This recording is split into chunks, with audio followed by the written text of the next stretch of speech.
Querido Padre Márcio, pároco desta paróquia de Santa Cecília, Padre Roberto, vigário paroquial, Diácono Ricardo,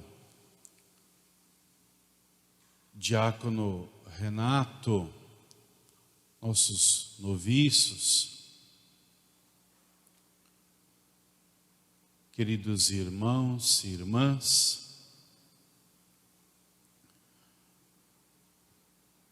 de fato, esses dias têm nos incomodado bastante, porque nós que já andamos para cá e para lá, temos amigos em vários lugares, e ainda mais hoje com a tecnologia bem avançada, nós podemos nos comunicar com o mundo inteiro de uma forma muito eficiente e rápida. Então, todos os lugares, as pessoas, quando eu falo as pessoas, me refiro aos católicos. Todo mundo está muito incomodado com esta situação que nós somos forjados a viver.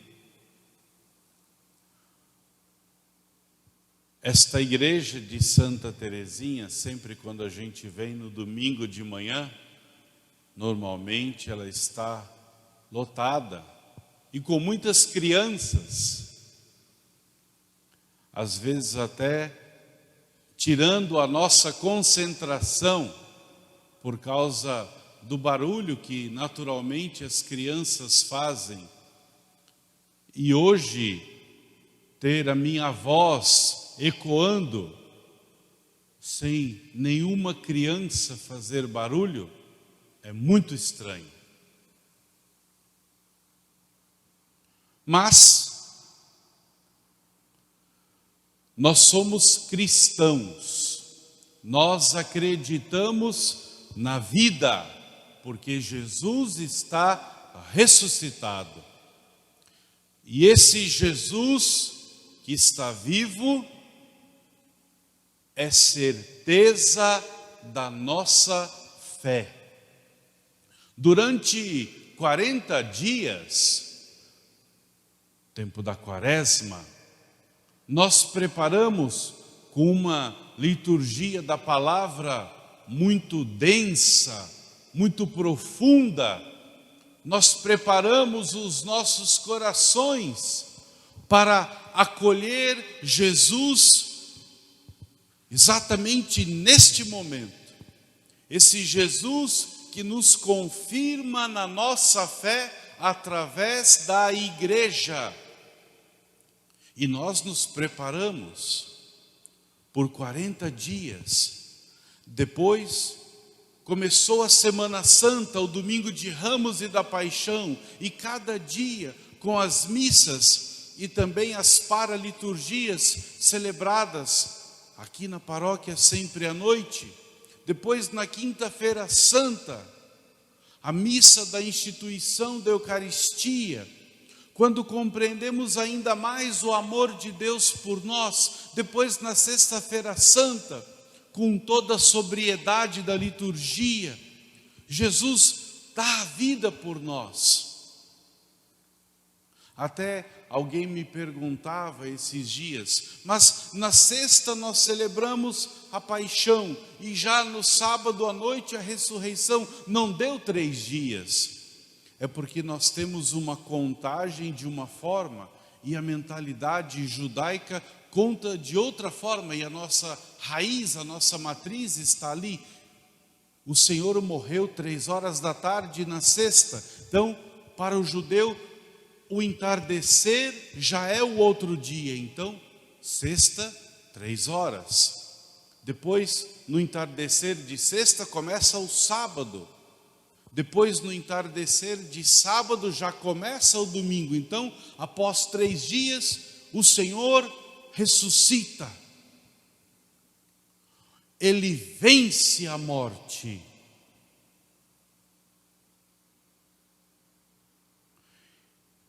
E nós testemunhamos a ressurreição do Senhor. Senão aqui, hoje nós não estaríamos. E durante esta oitava, começando hoje, até o próximo domingo, todos os dias, a liturgia vai nos trazer, registrado pelos evangelistas, os momentos fortes, aonde Jesus, vivo e ressuscitado, aparece aos seus, para confirmá-los na fé. E sempre no domingo de Páscoa, a igreja nos propõe a meditação deste evangelho. No primeiro dia da semana, São João deixa muito claro, no primeiro dia, e esta expressão é a mesma que é usada na primeira expressão da Bíblia, no livro do Gênesis, no capítulo 1, no versículo 1. No princípio, no primeiro. Para que nós compreendamos que com Cristo ressuscitado, Deus faz uma nova criação. Se no início da criação o homem pecou, se afastando de Deus, no primeiro dia da semana, Jesus ressuscitado se manifesta. E neste evangelho, a manifestação de Jesus é muito interessante. Maria Madalena vai de madrugada, quando ainda estava escuro. Imaginemos o amor que aquela mulher tinha por Jesus. E São João coloca esta figura tão importante, Maria Madalena, para que seja despertado também no nosso coração o mesmo amor que ela tinha. Que também nós, logo de madrugada, mas não a madrugada cronológica do tempo, mas a madrugada da fé, que a gente não perca tempo, que nós estejamos sempre prontos para estar com Jesus. Então de madrugada ela foi lá, no túmulo, claro, para velar pelo Senhor, para estar ali, porque o Evangelho diz que eles ainda não tinham compreendido, e São João, em muitas ocasiões, nos faz compreender que quando Jesus realiza alguma coisa, as pessoas que estão perto dele não compreendem, como muitas vezes também nós não compreendemos, como muitos ainda não compreenderam este flagelo pelo qual nós estamos passando. Mas a palavra de Deus, que é esse farol que nos guia, nos dá a resposta. E nós vamos compreender. Então ela foi ali, a pedra tinha sido retirada do túmulo, com certeza ela olhou, cadê? Onde está? E o que é que Maria Madalena fez? Foi correndo. E com quem ela esteve? Ela esteve com qualquer pessoa? Ela foi no boteco lá da esquina, olha pessoal, sabe o que aconteceu? Não, nada disso. Ela foi nas redes sociais da época. Imaginemos que tivesse o Facebook, Maria Madalena lá no seu teclado, olha, vocês não sabem o que aconteceram. Ou então já pegasse o seu celular, Maria Madalena aqui, o túmulo vazio lá no fundo, o celular aqui na mão, ela olhando assim, meio assustada, fazendo o primeiro registro da história. Não! A quem ela foi procurar? Ela foi procurar Pedro, ela foi procurar a igreja, porque é através da igreja que nós sabemos que Jesus está ressuscitado. É a igreja a guardiã da nossa fé. E nós somos a igreja, nós guardamos a fé em Jesus ressuscitado. Essa fé que nós devemos proclamar a todo o mundo. Ela foi lá, estava Pedro e João. Olha, Tiraram o Senhor do túmulo, não sabemos onde colocaram, olha o que será que aconteceu. Eu registrei nas mídias sociais, tudo, todo mundo está vendo, já está sabendo, mas o que aconteceu? Aí Pedro chacoalhou a chave, isto é um trabalho para mim, e saiu correndo, ele e João. Imagine a cena. Acontece alguma coisa em uma das comunidades, alguém vai lá em nossa casa avisar, sai o Padre Márcio, com o ombro, com a asa quebrada, cadê a chave do carro, cadê a chave do carro? Sai o Padre Roberto de cadeira de rodas, um noviço empurrando, e eu que não paro quieto em casa, alguém passou já um zap para mim, eu chego primeiro. Mas eu já lembro do Padre Márcio falando. Então eu dou uma bisolhada, não vejo muita coisa, mas não entro. Deixo o homem chegar, porque se alguma coisa acontecer, estoura na costa dele. Não é? João chegou primeiro, era mais moço, corria mais. Imagina João e Pedro correndo, a chave de Pedro balançando no bolso, ele falando, ai meu Deus, essa asinha aí veio, falou isso, e agora vão me cobrar, cadê o corpo do Senhor, e agora o que é que eu faço? Ui, esse miserável, esse bendito desse Pedro, já saiu correndo na frente, não mexe em nada, deixa eu chegar aí, cara. João chegou primeiro, olhou, deu uma olhada, mas não entrou, falou, não, a chave está chacoalhando ali atrás, deixa eu ficar aqui. Entra, Pedro, entra. Pedro entrou, verificou todas as coisas e bateu com a chave. Aqui está a nossa fé. Pode entrar, João, agora você pode vir. E interessante, tem um detalhe. João, ele nos evangeliza pelos detalhes. Pelos detalhes. Tinha lá os panos que tinham sido usados, estavam dobradinhos, todos colocados ali, tudo certinho, bonitinho, tudo engomadinho, ajeitadinho, muito bem. Pedro olha, nossa, que coisa, o que será que aconteceu, meu Deus? O que eu vou fazer agora?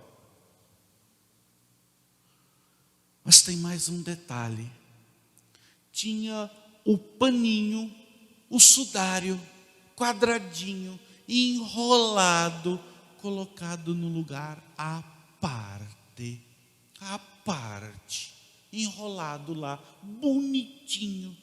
Só faltou aquele detalhe, eu não sei como é que chama aquela coisinha que prende os guardanapos. Bom, prendedor de guardanapo. Só faltou ele lá, colocado ali, bonitinho, certinho, no cantinho, ajeitadinho. Impresso a santíssima face do Senhor. Mas por que São João, com tanta coisa para falar, meu Deus do céu? Cadê esse homem que fugiu daqui? O que será que aconteceram? Alguns evangelistas depois vão falar que, pela fofoca, roubaram o corpo do Senhor e pagaram soldados para falar isso, para que as pessoas pensassem outras coisas, como muitas pessoas pensam, como muitas pessoas hoje em dia e durante toda a história não acreditam na fé, porque roubaram o corpo desse maluco e tem mais uma série de malucos aí atrás, o seguindo, falando que ele está vivo coisa nenhuma, ninguém sabe do corpo. Porque, claro, lhes falta a fé. E o evangelista disse que João, quando ele olha, ele entra, olha e acreditou. Aqui está a palavra central desta catequese de São João. Ele acreditou, ele colocou o coração dele naquele fato, naquela realidade. Sim, Jesus está vivo e eu posso proclamar esta verdade. E porque João acreditou e pôde proclamar a verdade, nós vamos compreender, conhecendo um pouco mais os costumes do povo da época dos judeus. Quando o judeu se colocava à mesa para a ceia, para as refeições, e naquela época era comum que eles tivessem os seus serviçais, até podiam ser escravos. Então, cada um tinha já o seu lugar marcado, tudo organizado, ajeitado, mas podia acontecer, por algum motivo, que o pai, o chefe de família, o dono da casa, se levantasse e ia acolher alguém que chegou ou ia resolver alguma coisa que era necessário que ele fosse resolver, porque só ele podia resolver. Então, o que é que ele fazia? E o serviçal ficava sempre de longe olhando. Quando o almoço terminava, quando a refeição terminava, o chefe da casa, o pai da família, o responsável, depois de limpar os seus lábios, pegava o guardanapo, aquele guardanapo, o amassava e jogava sobre a mesa, amassado, todo bagunçado, e se levantava e ia embora. Quer dizer, o serviçal sabia que pronto, o meu Senhor já terminou, ele não vai voltar, eu posso agora eu me servir, eu me alimentar e devo organizar a mesa, devo organizar a casa. E o dono da casa e o Senhor não voltava mais. Por quê? Porque aquele pano, guardanapo, estava lá amassado, jogado sobre a mesa, já tinha sido usado. Mas, quando o chefe da casa, o pai da família, o Senhor, ainda iria voltar, ele deixava o pano, o guardanapo, dobrado, como que um sinal, eu vou retornar, dobrado, enrolado, ajeitadinho, bonitinho. Os judeus sabiam que era assim. Por isso, São João diz que o pano que cobriu o rosto de Jesus estava dobrado, enrolado num lugar à parte. Nós estamos passando por dias de flagelo. É verdade que algumas pessoas, e esperamos que não sejam muitas, não estão dando bola, não estão preocupadas. Tem muita gente que, ou algumas, né, a gente não tem os números, mas tem gente que pode acontecer o que for. Elas fazem escolhas nas suas vidas, que um dia essas escolhas serão pesadas, como serão também nossas vidas. O Senhor não se afastou de nós. O Senhor não está longe.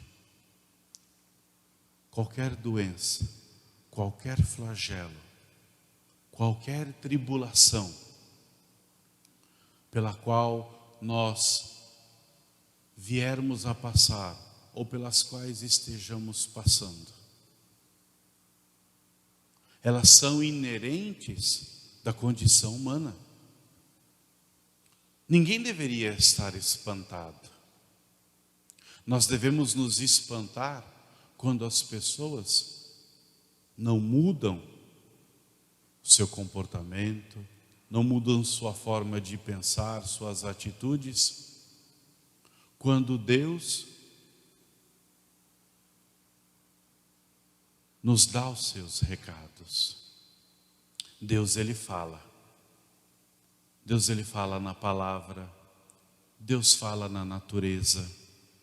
Deus fala nos relacionamentos que nós temos em nossa família, com os amigos, com as pessoas do nosso ciclo de convivência.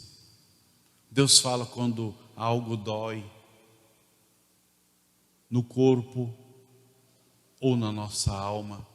Deus vai falando.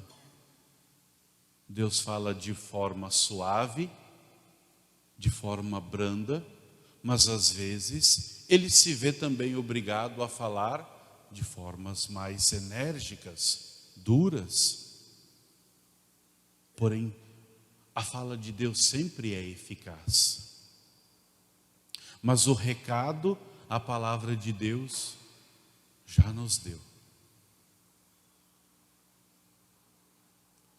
Eu estarei convosco todos os dias, até a consumação dos tempos. O guardanapo está enrolado, dobrado, no lugar à parte. Esforçai-vos, porque vossa vida está escondida com Cristo em Deus. Sois novas criaturas. O Senhor irá voltar. Feliz e Santa Páscoa a todos.